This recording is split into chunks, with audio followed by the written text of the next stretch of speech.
Knon 89.3 FM in Dallas and Fort Worth, the voice of the people.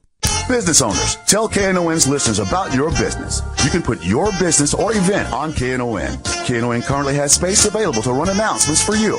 Tell KNON's listeners about your goods, services, nightclub, concert, or event. Help keep the voice of the people on the air while putting your information on the air. KNON's been named the #1 radio station in Dallas by both the Dallas Observer and D Magazine. Put your business with Dallas's #1 station. Call now for more information at 214-828-9500, extension 227. Or extension 233. For more information, go to knon.org and click on the Run Spots on KNON page. It's a great way for your business to support community radio while letting more people know about you.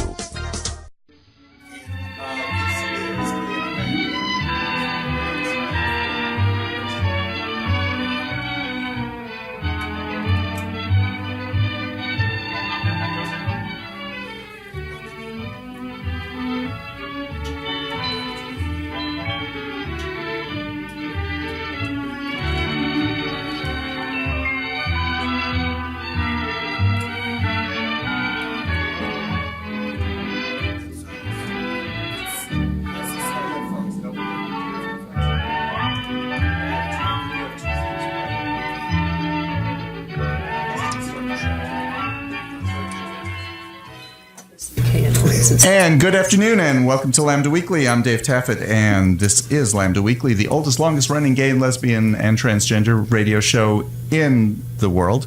I'm Dave Taffet. I'm here in the studio with the late Patti Fink, Lerone Landis. What happened? A friend of his is real sick? A friend of his is real sick, so he's not. So he's taking the day off. Yep. Okay. Hope he's a lot better next week. Our guest today is Nell Gautgerm. Nell is the founder of Trans Pride Initiative. She was the winner of this year's Dallas Voice Person of the Year. And well-deserved. Well-deserved. And we're going to talk just a variety of trans issues today. A coming out story, a gay coming out story at this point, if I had to have one more gay coming out story, because they're mostly all important. They are all important. They're all the same. They are not. I realized I was gay, I came out. Oh, okay. It's not that easy for somebody who's transgender, but becoming easier, I think. It amazes me every time I go to Youth First when there's a 7-year-old transgender kid there. It amazes me that they're that self-aware about it. Now, we were talking a little bit before the show about your coming out story, right? Which is not at all spectacular. There isn't. I mean, we've had a couple of people on where there were suicide attempts, there were major employment issues, family issues that blew up. Chaz Bono said. When I interviewed him, I said, which was harder, coming out as lesbian, coming out as transgender? And he said, when I came out as a lesbian, my mother didn't speak to me for a week. When I came out as transgender, she didn't speak to me for a year. Right. She said, that's the difference. But your story... He said, that's He the difference. said. Pattie. That's right. That's one of the few...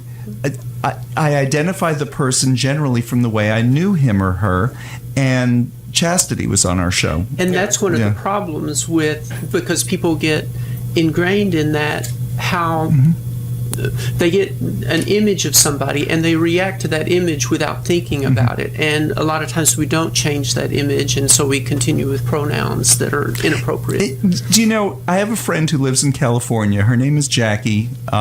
She was born Jason. And I knew Jackie only as Jackie. But she said when somebody calls her Jason, like her mother, and Jackie has long hair and, is very feminine, very pretty, actually. When her mother, who's in her 80s, calls her Jason, or other friends do, she said, you know what? They see the same person and I don't care. Right. She said, because I have a great relationship. And isn't that more important? Tell us your coming out story, though, because what I like about it is it's not fraught with trauma and all kinds of horrible things, but it wasn't easy. Well, I think it's it's a gradual awareness over time, and I think that's for a lot of trans persons. There's not a single point. It is a very gradual thing, especially people of my age. And so I'm 53, so I was born in 1960, probably somewhere around 64, 65. You know, it's funny. I was born a few years before you, and yet I'm 20 years younger than you are. It's amazing how that it's works, shocking, isn't it? Yeah. As you were saying. I just have to throw that in occasionally. So probably when I was 4 or 5 years old, or somewhere around in there, I remember playing down the block with a bunch of the neighborhood kids, and there was one girl that lived a block away, and somebody said, making fun of her, "This person is a tomboy." And I remember, I don't remember if I said it out loud or just thought it, but I remember thinking, well, I first asked, "What's a tomboy?" And somebody said, "It's a girl who thinks she's a boy." And I thought, oh, that's me. And understand that Nell was a boy, so she should have been a boy, not a tomboy. I was assigned male at birth. So at that time, well, there was certainly something going on in my mind at that time. Now, as you mentioned, we have more general cultural information, so I probably would have understood that through a different lens had I been 4 years old today instead of 4 years old in 1964. But at that time, we didn't have the cultural information, so I didn't really know what to do with it other than something must have happened to make me not say that again. I doubt that I carried that idea forward any, but I do remember for instance, there were probably several things like this that happened that I don't remember. I remember distinctly in second grade doing something in art class that had to do with sewing. And I thought, I really like this. This is fun. I want to do it some more. And then I remember distinctly thinking, I'm supposed to be a boy. I can't do this. And I put it down and I quit doing it. And I didn't take it up anymore. That's some ingrained institutional cultural at second grade. Wow. Right. So you're already getting those messages that early as to what you're supposed to be doing, what you're supposed to not be doing. When I was in middle school, I remember I must have been looking at the way different people were moving, because I remember a friend of mine who was very masculine. And one day we were sitting in the hall, and we sat down on the floor in front of our lockers, and he pointed his toe in this way that was a really feminine way, and I thought, there's this guy that's seen by everybody is very masculine, but he's pointing his toe, he's doing this motion that's feminine. And I remember again distinctly thinking, well, if he can do it, it's okay for me to do it. And so I must have been, I don't remember any other instances of actually behaving or looking at feminine versus masculine movement, but I must have been looking and kind of taking that in of what were the different behaviors as they were aligned with different genders. And then in 1984, I got married for a short time, and as we were talking before the show, I really hated being married. I really felt the weight of a social role to behave in a certain way. And marriage. And again, still you were marrying as a man to a woman. Exactly. Yeah. So that marriage did not last, and part of it was because I hated so much the social aspect, the sense that I have of social role that I was into. There were a lot of other problems. There was marriage for the wrong reasons and all that, but still, that was a really powerful part of the marriage, was how that brought home our social roles and our sense of social roles that we play in the various ceremonies and things that we take part of in our society. And then I guess I didn't start actually coming out until probably I was around year 2000. So I would have been around 40 when I started changing, started learning, I think, because of more information available on the internet. Computers came out around 1996, 95, somewhere around there, where they were getting more.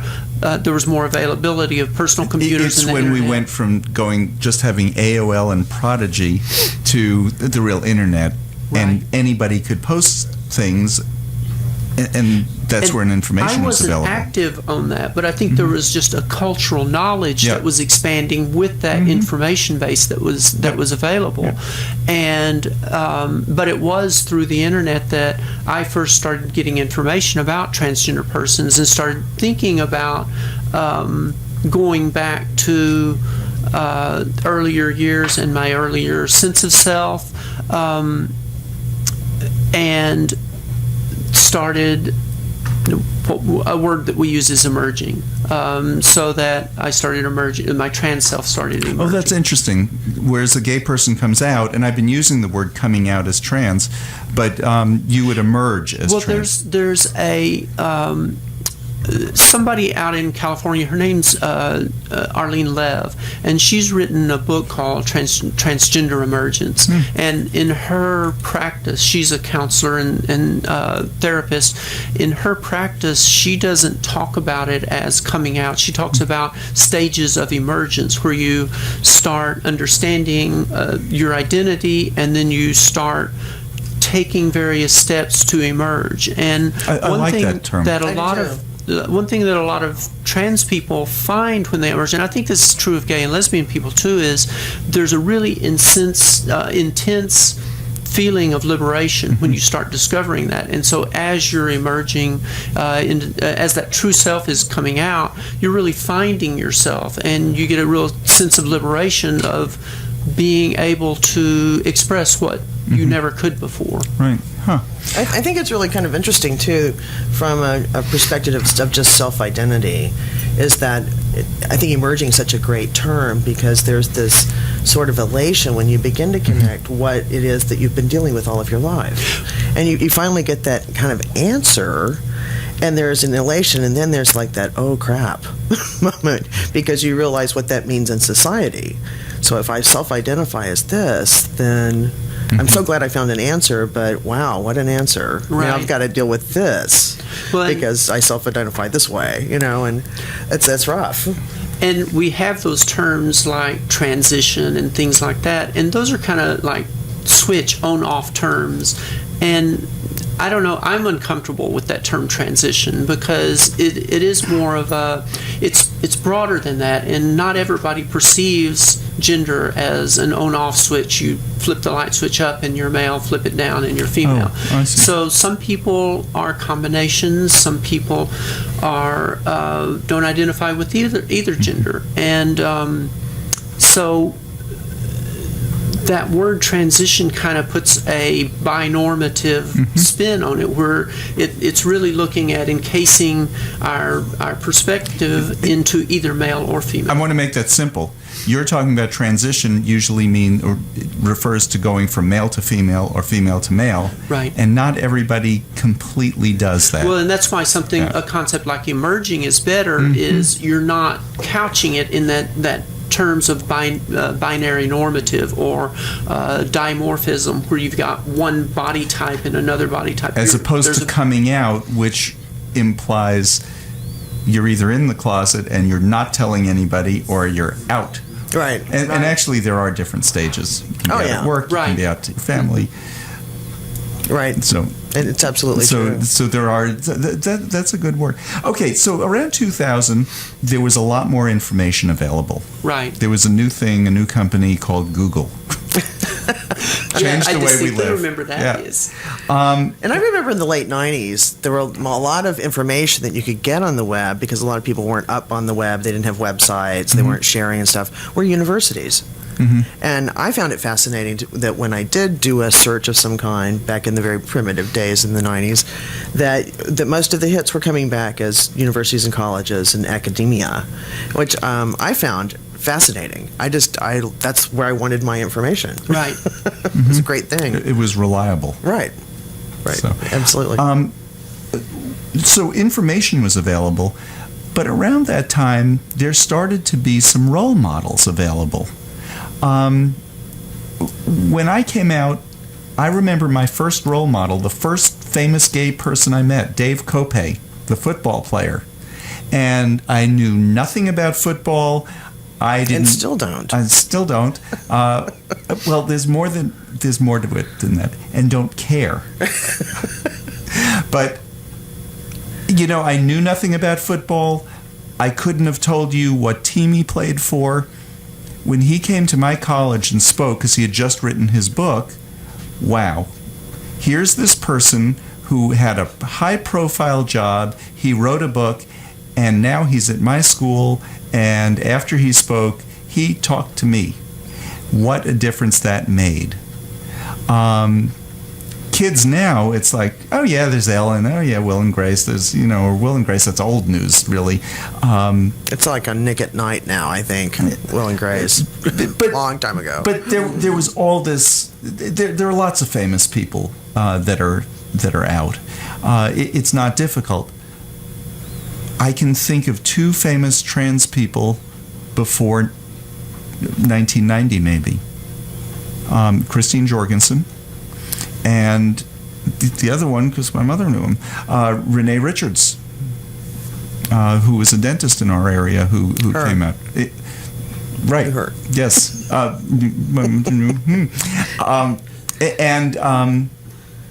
It was very high profile, and she was actually friendly with Renee Richards' wife, who was very understanding, basically. But it's right. It's a difficult thing when a spouse is involved.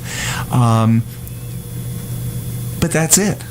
And Renee Richards, for anybody who doesn't even know now, went on the pro circuit for short-time tennis, playing tennis. Right.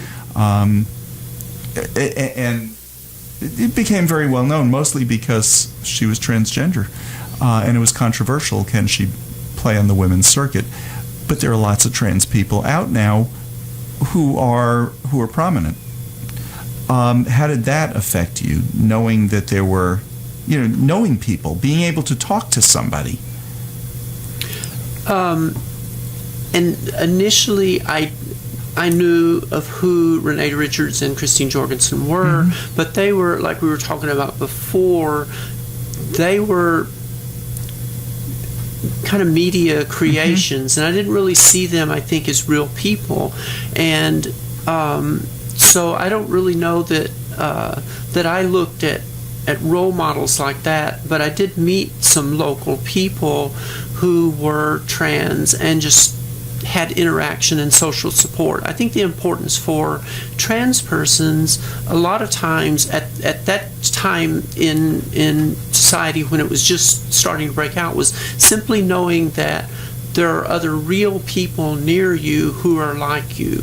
And it didn't really matter that they were doing anything important, that they were famous, that they were anything that we would kind of tend to associate with role models, just that they existed. So learning that other people like that, like myself, existed was really important and significant as role models. So I did start going out and meeting people and got involved with some of the local transgender organizations not long after I started figuring things out for myself or figuring my identity out. I think now role models are people like, I didn't know about her at the time, but Sylvia Rivera, Gunnar Scott, Dean Spade, some of the people who are really doing activist work are my role models. Okay. One who I interviewed her last year, and boy, did she impress me. And why is her name blank? She was here to speak. Josh? No. Who's she with? Gear brought her in. She's with the Obama administration. There was a story about her just a few weeks ago in The Voice. She was with. She's associated with Amanda. Yes. I think it's Amanda. Amanda Simpson. Yes, Amanda Simpson. Amanda Thank you. Simpson. Amanda Simpson is the Assistant Secretary of the Army in charge of procurement of weapons systems. And she worked for Raytheon for years. She's a recognized weapons specialist. When I interviewed her, she knows her stuff. when she was talking about weapons systems, right over my head. I mean, it's so obvious that there's this brilliant person who's doing this job. When she's talking about transgender issues, it's from the heart. But it's two different people there because, you're talking about this genius on the one hand and this mom who has a son that, and she has friends. Well, in the same way, like, I believe her name is Lynn Conway. Right, yeah. Actually solved the mechanical or the mathematical problem that gives us a computer today. Her story is great. It's awesome. And when she comes to town, the folks, engineers all over this area flock to listen to her speak because she's a genius. She's a genius, and she's trans. And the reason I'm asking about those kinds of role models is because I think we need all of them. You need the personal connection. You need people that you can actually talk to who are around. But you need to have, this Amanda Simpson who is in the Obama administration in a very high-ranking position, just so that you can say, I can do that. I think the whole range is important. We need to take a break. You're listening to Lambda Weekly on 89.3 Knon FM. I'm Dave Taffet here in the studio with the late Patti Fink. Our guest today is Nell Gautgerm. She was Dallas Voice Person of the Year this year. So we'll be talking more about trans issues with Nell Gautgerm right after this. The Dallas Volunteer Attorney Program, a joint initiative of the Dallas Bar Association and Legal Aid of Northwest Texas. It is an organization dedicated to increasing and enhancing pro bono legal services to the poor in Dallas through the recruitment, training, and support of volunteer attorneys. DVAP offers numerous legal clinics for Dallas County residents. For more information, dallasbar.org/DVAP. It's always inspiring to see global corporate giants crush small farmers, stomp on nature, circumvent our laws by hook or crook, and deceive and gouge consumers. Welcome once again to the phantasmagoric world of DNA manipulators. In particular, this branch of genetic engineering wizardry calls itself, quote, synthetic biology. Yes, that's an oxymoron, meaning fake life. But it's also moronic in this case, for it's a crude and costly attempt by high-tech alchemists at such corporate powers as BASF and Cargill to genetically modify microorganisms to produce something wholly unnecessary, artificial flavorings and fragrances. One of their, quote, achievements is to use a powerful form of gene-altering technology to re-engineer yeast and make synthetic vanilla. Hello, of all the world's needs, why put so much money and scientific energy into something that's on every grocery shelf, both in a natural and artificial form? Also, this corporate wizardry creates a massive threat to the livelihoods of thousands of small tropical farmers in developing nations. Madagascar, for example, one of the world's poorest countries, has 80,000 farmers whose only reliable cash crop is vanilla beans. I really count on that to make a living, says one. Well, sniff the faraway synthetic makers, we can do it cheaper. But can do is not the same as will do. Even though the lab-made vanilla is not as good as nature's own, corporations will use their political and marketing muscle to capture the market and jack up prices. Advertising gimmickry is already in play, for the industry claims that its fake stuff is a natural product. Therefore, it need not be labeled as a GMO, even though it is. This is Jim Hightower saying, to get a bigger whiff of this outrage, go to Friends of the Earth at FOE.org. I'm Michael from UNT, and I listen to Lambda Weekly on Knon 89.3 FM.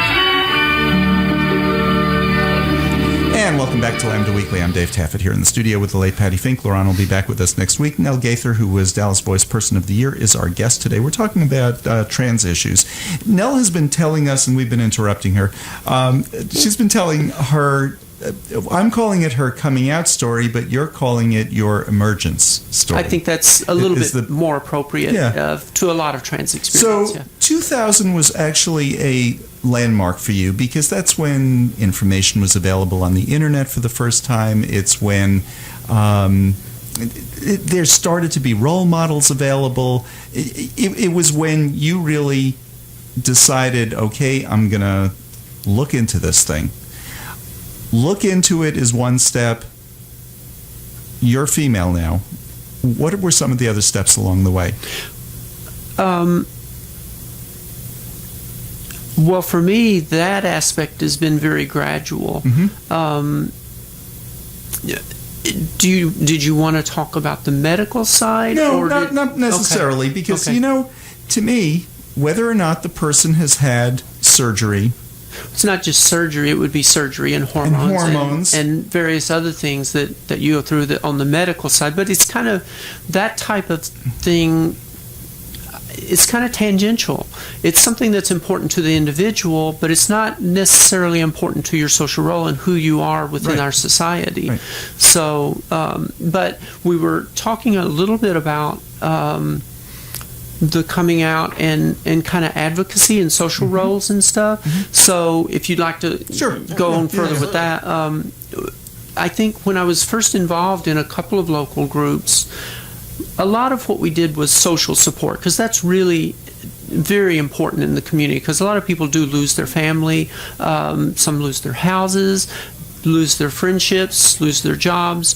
That social support and social connection is really important. So that's a lot of what trans groups tended to be in the first in the earlier years, like back in the 1990s and the 2000s.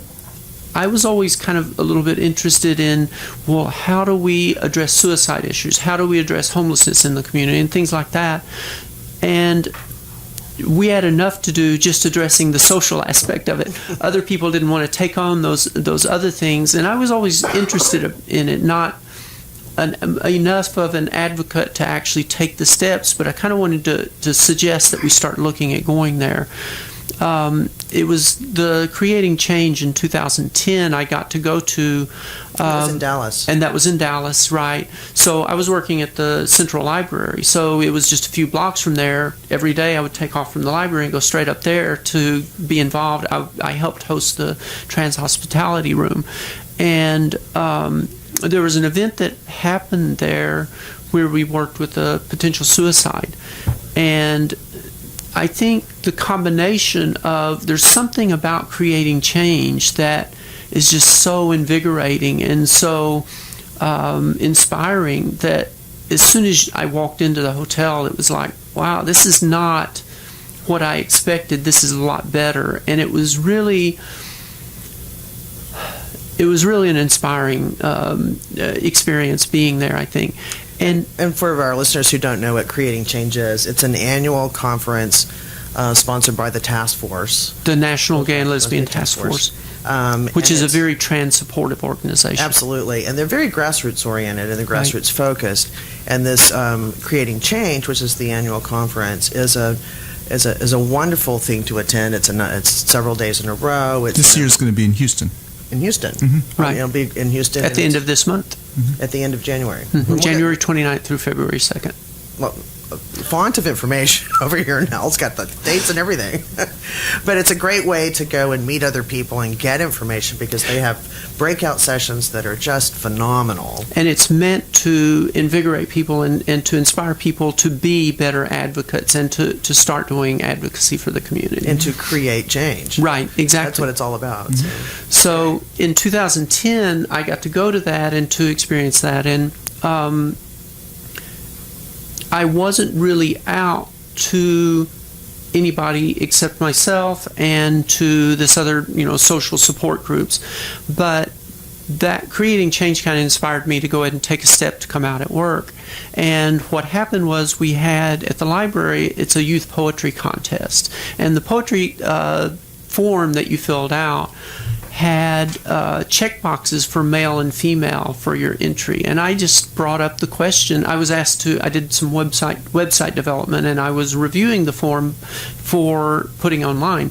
And one of my comments was, do we really need to know what a person's gender is in order for them to enter a poetry contest?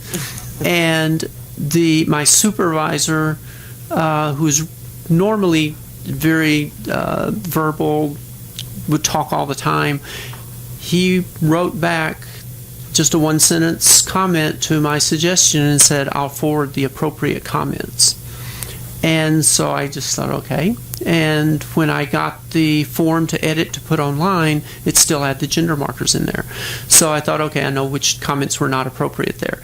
Right. And so what I did was I waited. I decided I was going to keep pushing that. I waited for 6 months. I did some work for the person who was in charge of the poetry contest on website development. She was really happy with it. She was in charge of children's programs, children's and teen programs at that time. And so I did something for her. She wrote a thank you note to me, and I said, well, I'm glad you liked it. Now I've got something you can do for me. And this time, instead of just giving a little bit of information, I wrote her this long email about suicide rates and about loss of family and identity in terms of how society stigmatizes trans identities, and then said, if you're including male and female on here, this could really discourage somebody who needs this kind of interaction with society, and it's really it seems to me unnecessary. And I offered, if there is some sponsor reason that we need to collect this data, I'd be willing to work with the sponsor to figure out how can we do this differently so that we're not asking this question. And she said she would consider it. The next time we coded the form, that information was no longer being asked. So I wrote I wrote to her and said, she had never gotten back to me to say she was changing it, but I wrote to her and I said, I don't know if this is the reason or if something else happened. And she wrote back she was very busy, wrote back a fairly short response that said, no, your email is why that's off. I recently told that story to the Dallas Way's Outrageous Oral, and the first time I told it, I didn't add her name because I didn't want to out her if she didn't want to be outed as an ally and for her role in this. But Dallas Way asked me to come back and do that talk again. So I wrote her. I said, "Hey, do you mind if I out you on this?" And she wrote back really quickly, like a couple of minutes, and said, she wrote back really quickly and said, "No, I don't mind. I don't mind." And a week later, I got another email from her that said, "I didn't read I had sent her the link to the document that I was reading of my speech." She said, "I didn't at first read that because I trust you.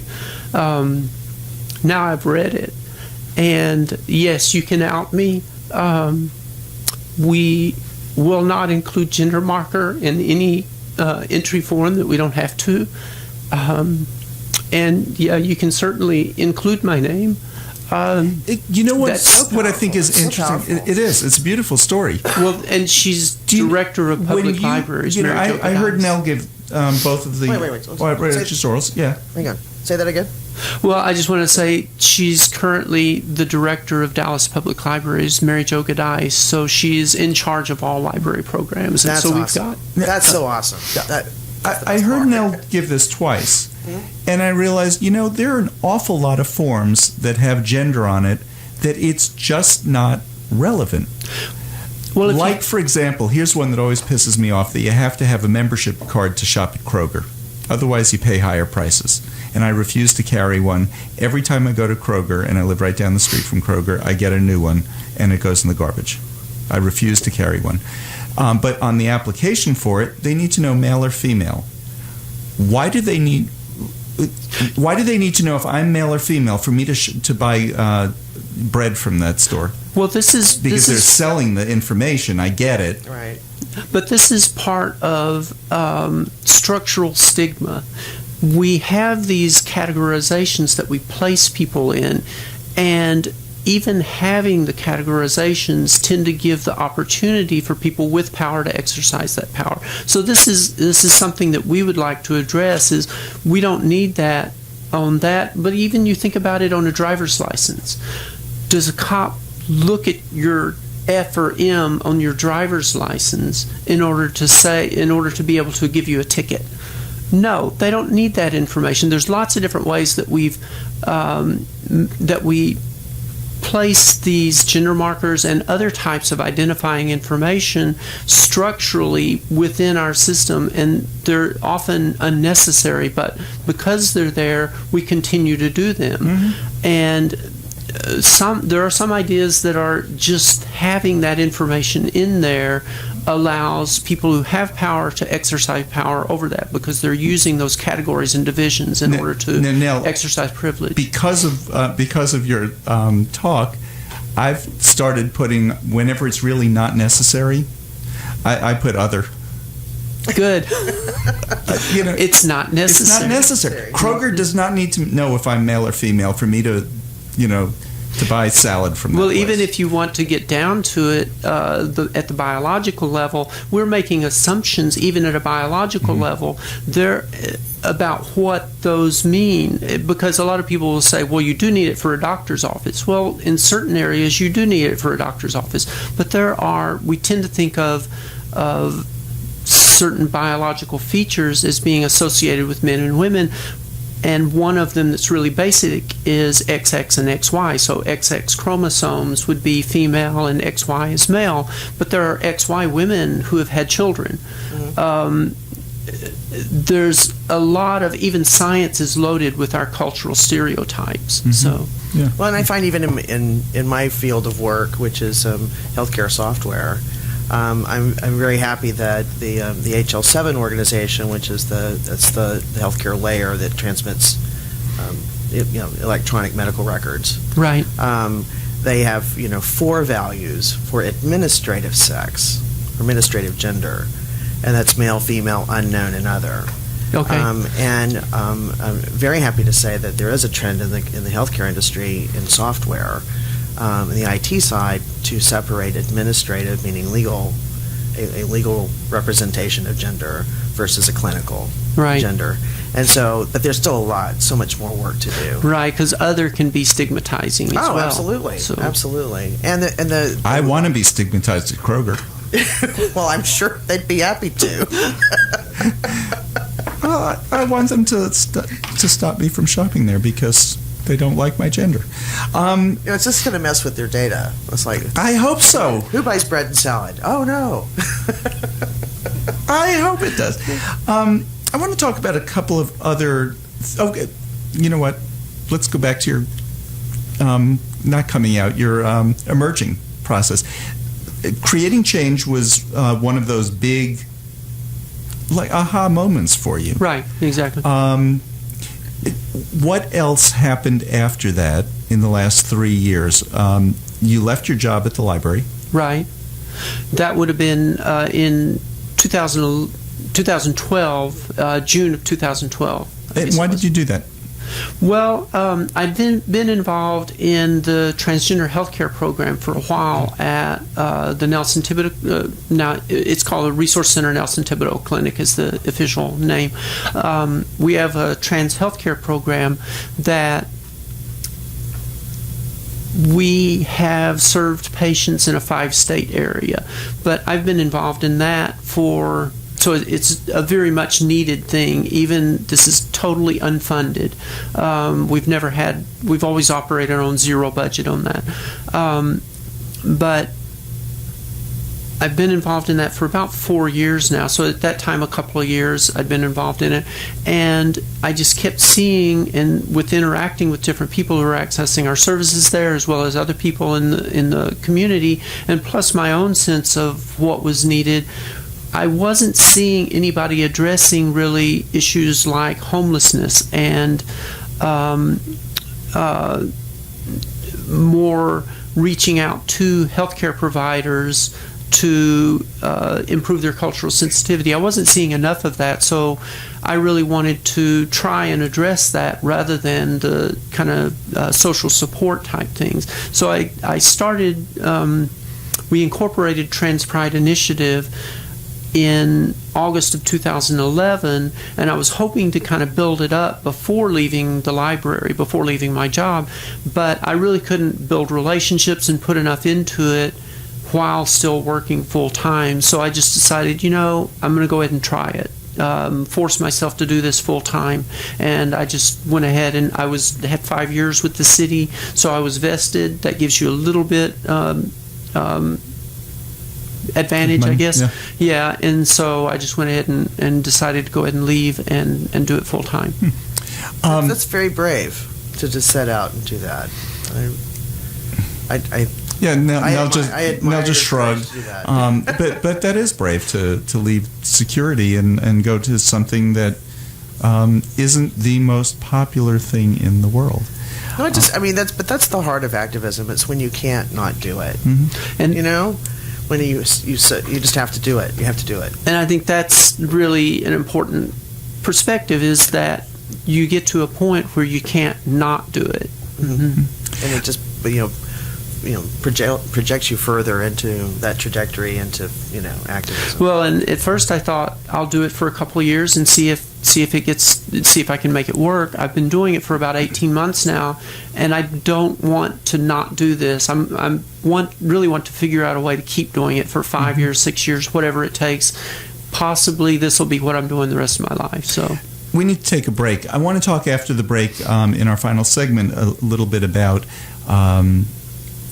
unemployment rate among transgenders and why that is, and coming out or emerging at work. I want to talk a little bit about losing your family, losing friends, losing your home. What's the homeless rate among transgenders? It's terrible. And isn't that encouraging? Come back and you're going to hear some awful stuff. You're listening to Lambda Weekly on 89.3 Knon FM. I'm Dave Taffet here in the studio with the late Patti Fink. Were you going to say something, Patty? No. Oh, because you were leaning into the mic like you were about to say. Nope. Okay. I wasn't late. Nope. Sparky's Pals reminds you that your pets don't have cell phones, so make sure they can find their way home if they get lost. All pets should wear identifying tags and be microchipped. For more information, their website is www.sparkyspals.org. Their phone number is 214-823-7257. I'm Christina from the Owens, And I listen to Lambda Weekly on 89.3 KNON FM. See you there.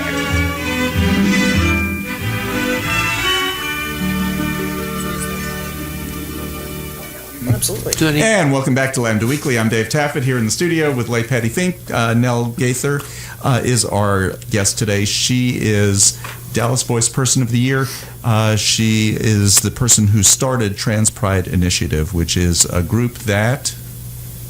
we do social justice and support for transgender and gender nonconforming persons, or trans and gender nonconforming persons, and we focus right now in areas of healthcare and homelessness, but we want to eventually grow to do work in healthcare, homelessness, education, and employment issues. Let's start with homelessness. Why is the homeless rate so high among transgender people? Well, actually, we don't know for certain what the numbers are. There's very little data on the trans community, but we do know for homeless youth in general, there's some data that about 30 to 40% identify somewhere in the LGBT spectrum, and a lot of that group would be gender nonconforming. They may not be trans, they may be questioning their gender, but among youth, there's not as hard line distinction between identities, I don't think, as there were when we were growing up, of gay identified, lesbian identified, trans identified. It's more of identifying somewhere in that spectrum. But homelessness can be an issue that affects the trans community because of loss of family, loss of housing through coming out. And when you identify as trans, when you come out, because there is the emergence that's appropriate for personal experience, for social perspective or other people's perspective, it's often that coming out. There often is that transition for when you do come out. That point in time can result in loss of work, as we were talking about with Leslie that you had interviewed before. Leslie was on our show in November, I believe. She worked for a local radio network. It's on a national network, has a number of stations here locally. Was on the air. Her voice didn't change when she transitioned. Now, some people do work to change their voice to make it, if you're transitioning to a woman, to make it more feminine, man, make it more masculine. Leslie was on the air, so didn't do that. It's radio. You know, nobody knows that Pattie comes in looking like hell every week. Yeah, and I can dress for radio, as they say. And we do.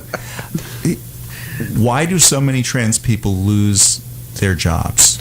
Well, in Leslie's case, I think they gave the excuse that advertisers could object. I'm not certain about that. I don't want to put words in their mouths. But I think the group, her station, you know, if KNON had 7 stations, it would be the top KNON station.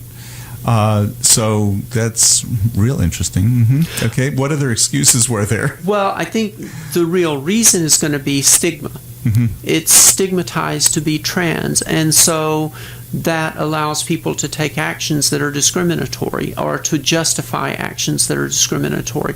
And so we know that, like through the EEOC's recent rulings, that discrimination against somebody based on gender identity falls under a Title VII discrimination, but a lot of people still find other reasons for discriminating. So I think it's that it's still socially acceptable to stigmatize trans persons, and so people can get away with it.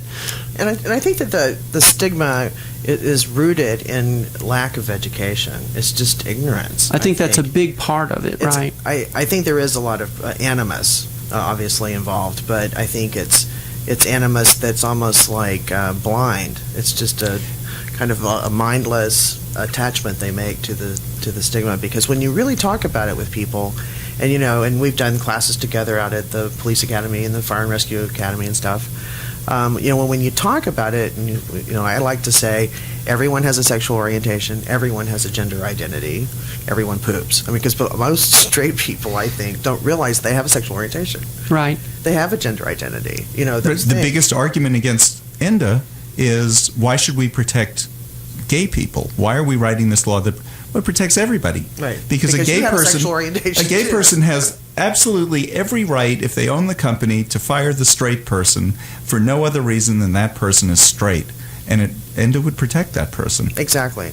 But I guess my point, though, is that when we talk about it, we try to educate people about what the differences are between, and we're bad in the LGBT community, the differences between gender identity and sexual orientation, but also about this vast array of people who might self-identify as trans. And it's a wide variety, because I think what the most people, I think it's human nature, they go to the worst possible characterization of anybody if they don't know how to describe them. Right, you stereotype them into that other that is a very caricatured portrayal or presentation of something that is outside your realm of experience. Exactly, because you hear something like the Family Research Council and the American Family Association, like they're attacking this clarification or enhancement of a law in California that allows school children to choose a bathroom, restroom where they self-identify, and it's okay for them to go there, and sports teams. And the emails, I've subscribed to all that stuff, the right-wing stuff, and it's just really vile. Right. Really vile stuff, the way they're attacking the trans community and descriptions of who you are. Well, and it's just amazing to me that they can get away with that. I went down to testify for adding gender identity to the Texas hate crimes law. And one of the first questions about adding gender identity to the Texas hate crimes law was dealing with trans women using women's restrooms. What does that have to do with hate crimes laws? But going back to employment, regardless of the reason, I think that sometimes we get into trouble looking for reasons why there is a high employment rate. Here's what fascinates me about it. you were able to do this job competently when you were male. Now that you're female, aren't you the exact same person? I'm talking about employment-wise. Aren't you the same person? Well, don't you know how to do all the exact same things you knew how to do before then? Well, that's the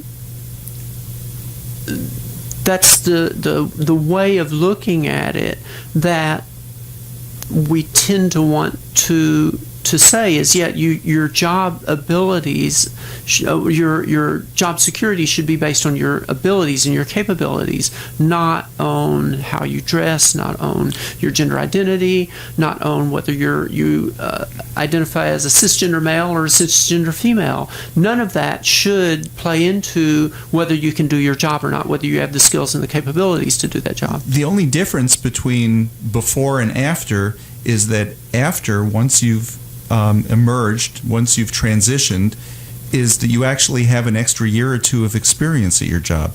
I mean, that's the difference. And you're being fired for that. Because of stigma, because we still allow that stigma to exist in our society. Yeah. Well, I think kind of a fundamental thing, too, that a lot of people don't really get is that I cringe when I hear people talk about sex change operations. Oh, I hate such a term, because it's really, for example, you've been female all your life. And that's another problem with that word transition. A lot, and also words like male to female, female to male. Well, if you say somebody is female to male, that may not describe that implies that they accepted at one time that they were female and now they're deciding that they're male. That can have that connotation. So those terms are still even used in the trans community quite a bit, but I would like to see us moving away from those terms that are really binary based and transition based and stuff. Your identity is your identity, and everybody grows and they learn and they gain from their experience, and you discover things about yourself in that process, and that should be a lifelong thing. And we should really see trans identity as not a lot different from any other thing that you learn about yourself over the course of your life. Right. That's a great way of saying that. While I think there's absolutely no excuse whatsoever for a transgender person to lose a job, none. I mean, it should have no bearing at all, right? I kind of get some, and because gay people have this problem too, I kind of get some of the family problems. Don't agree with it. Best family example that I ever heard, one person was here in Dallas. She was having some surgery done. Her father drove halfway across the country to be with her. And we were having lunch and just talking about it a little bit. And I said, that was so nice of you to come for this. And he looked at me like I was nuts. He said, my kid's having surgery. I'm retired. Why wouldn't I be here? Which is the right answer. Exactly, right. But talk about some of the family issues that are involved with this. It's so much more charged. Chaz Bono, my mother didn't talk to me for a week after I came out as lesbian, for a year after I came out as transgender. Why is it that much more charged? And again, I don't know that there is a single reason other than it's socially accepted to stigmatize trans identity still.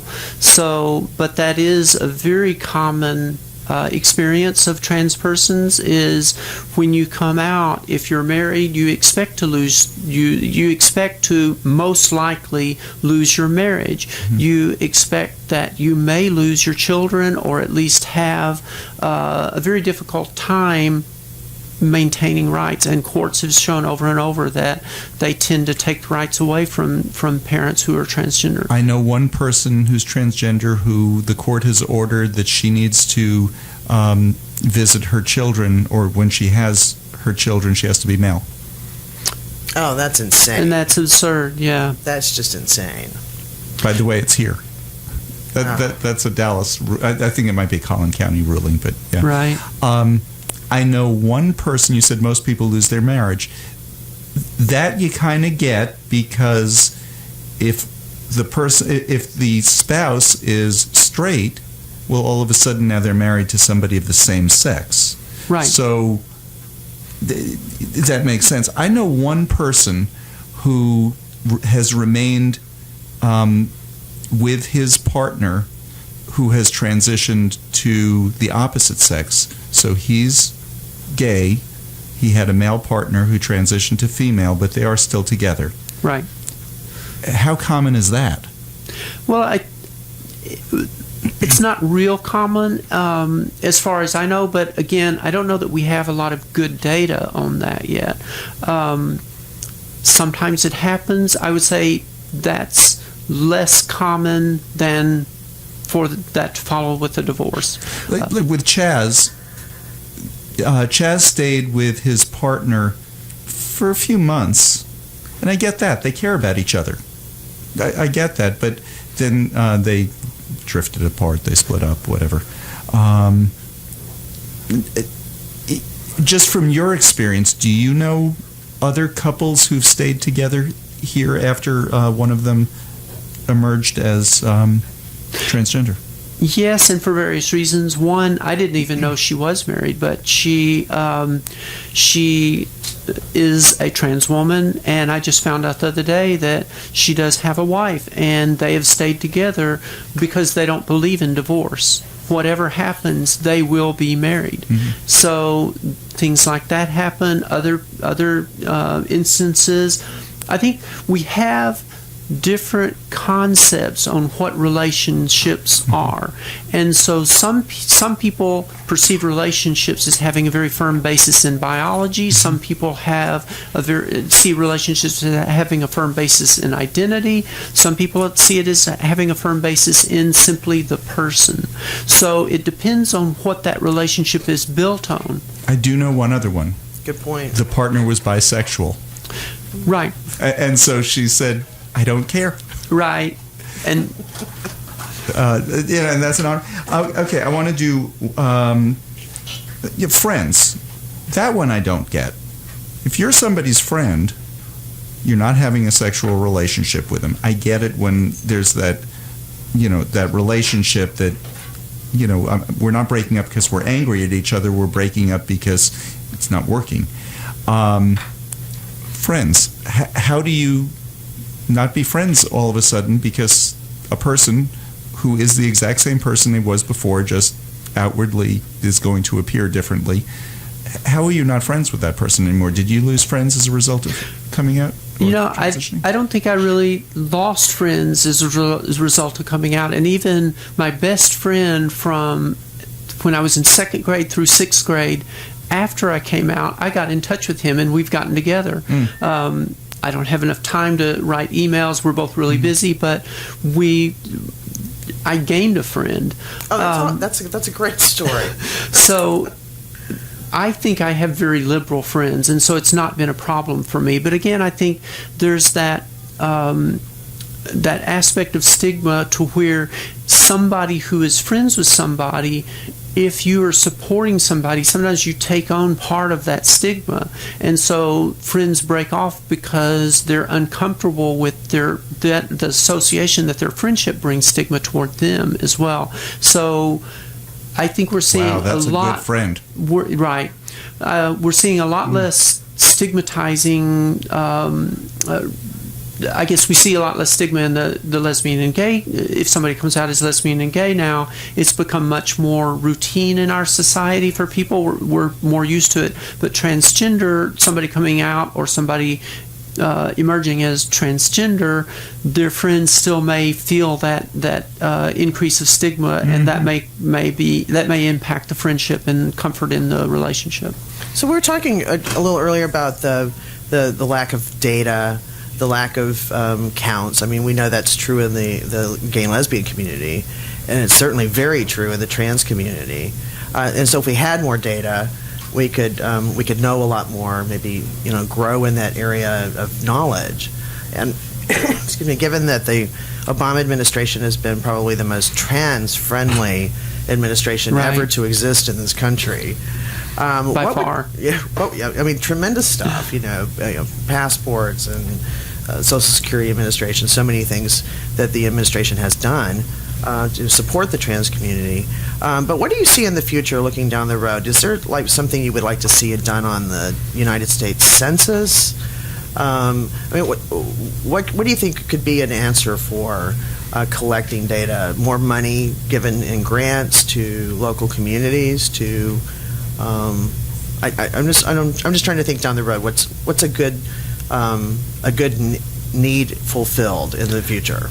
Well, I think we do need more data collection, and so I'm kind of on the fence about data collection in the census. I think data collection in healthcare industry would help understanding some of the health impacts of hormone regimens and some of the different experiences that trans persons have. For example, we do know that there's some evidence that trans persons, because of issues with using public restrooms, experience more urinary tract and bladder infections. Mm-hmm. So it would be nice to see some data on that, because that might change some minds at insurance companies with how they cover things, how they cover wellness things, wellness care, and also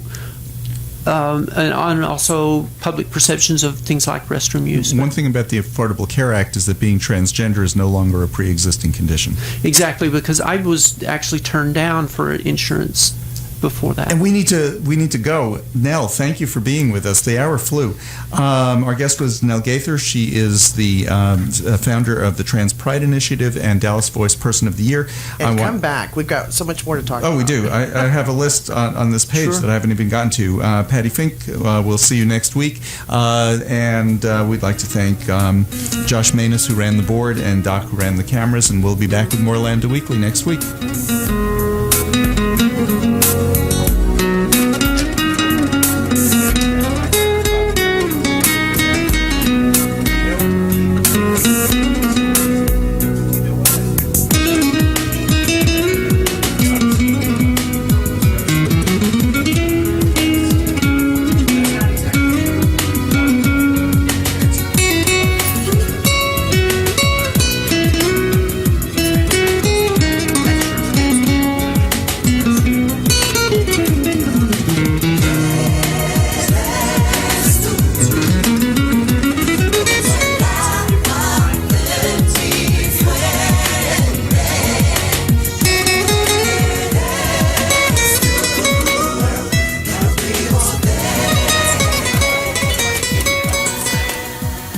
Knon 89.3 FM in Dallas and Fort Worth, the voice of the people. Business owners, tell KNON's listeners about your business. You can put your business or event on KNON. KNON currently has space available to run announcements for you. Tell KNON's listeners about your goods, services, nightclub, concert, or event. Help keep the voice of the people on the air while putting your information on the air. KNON's been named the #1 radio station in Dallas by both the Dallas Observer and D Magazine. Put your business with Dallas's #1 station. Call now for more information at 214-828-9500, extension 227, or extension 233. For more information, go to knon.org and click on the Run Spots on KNON page. It's a great way for your business to support community radio while letting more people know about you.